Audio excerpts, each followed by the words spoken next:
The Brave Bible Brothers.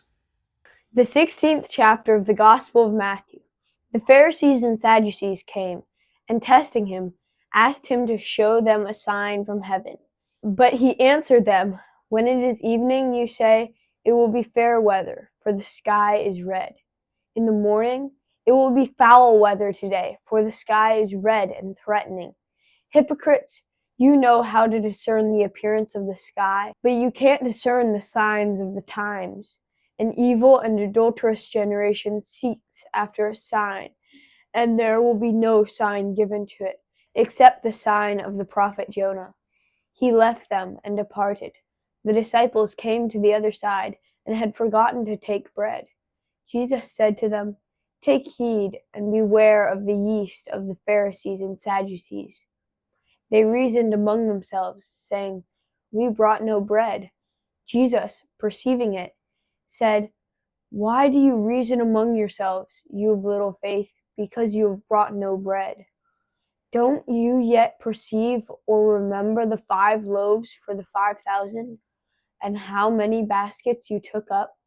Or the 7 loaves for the 4,000, and how many baskets you took up? How is it that you don't perceive that I didn't speak to you concerning bread? But beware of the yeast of the Pharisees and Sadducees." Then they understood that he didn't tell them to beware of the yeast of bread, but of the teaching of the Pharisees and Sadducees. Now, when Jesus came into the parts of Caesarea Philippi, he asked his disciples, saying, "Who do men say that I, the Son of Man, am?" They said, "Some say John the Baptizer, some Elijah, and others Jeremiah or one of the prophets." He said to them, "But who do you say that I am?" Simon Peter answered, "You are the Christ, the Son of the living God." Jesus answered him, "Blessed are you, Simon Bar-Jonah, for flesh and blood has not revealed this to you, but my Father who is in heaven.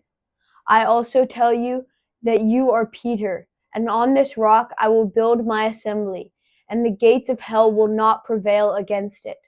I will give to you the keys of the kingdom of heaven, and whatever you bind on earth will have been bound in heaven, and whatever you release on earth will have been released in heaven." Then he commanded the disciples that they should tell no one that he was Jesus the Christ.